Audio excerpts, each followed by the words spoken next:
هيا نور الجميلة، حبيبتي خالته. وينك؟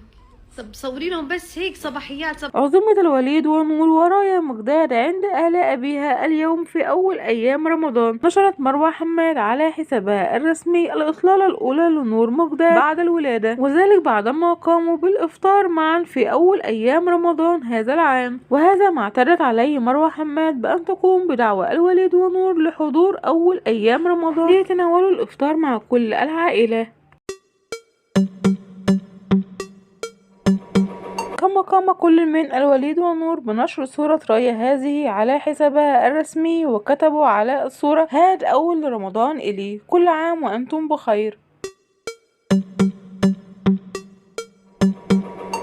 متابعينا، خلص الفيديو، نرجو ان هو يكون نال اعجابكم. شكرا لكم على المتابعة، والى اللقاء في فيديو اخر جديد ان شاء الله. ودمتم في امان الله، والسلام عليكم ورحمة الله وبركاته.